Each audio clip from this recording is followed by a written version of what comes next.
கடலூரில் பாமக பிரமுகர் சிவசங்கருக்கு அரிவாள் வெட்டு விழுந்திருக்கிறது. விவரங்களுடன் நிகழ்ச்சிய செய்தியாளர் பிரேம் என்னுடைய பின்னணி என்ன? தேவப்பிரியன், கடலூரில் பாமக பிரமுகருக்கு தற்போது அரிவாளால் வெட்டு படுகாயமடைந்து கடலூர் அரசு மருத்துவமனையில் தீவிர சிகிச்சை அடைந்து வருகிறார்.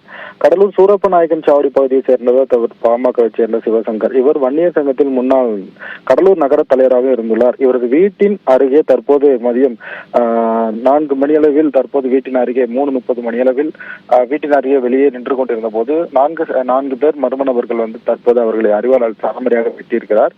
இதனை அறிந்த அக்கப்பக்கத்தினர் சத்தமிட்டவே தற்போது அங்கிருந்து அவர்கள் தப்பி ஓடிய நிலையில் தற்போது உடலை மீட்டு கடலூர் அரசு மருத்துவமனையில் சிகிச்சைக்காக சேர்க்கப்பட்டிருக்கிறார். தற்போது உடலிலும் தலையிலும் அதிக அளவில் வெட்டுக்காயம் ஏற்பட்டதால் தீவிர சிகிச்சை பிரிவில் தற்போது சேர்க்கப்பட்டிருக்கிறார்.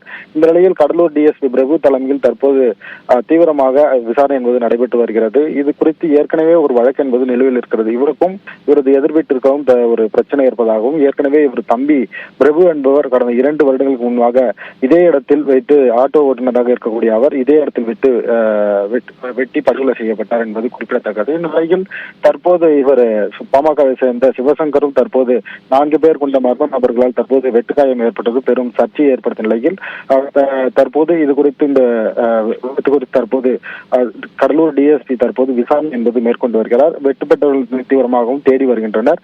அனைத்து இடங்களும் சிசிடிவி காட்சிகளும் தற்போது ஆய்வு மேற்கொண்டு வருகிறார்கள். தேவப்பிரியன், தகவலுக்கு நன்றி பிரேம்.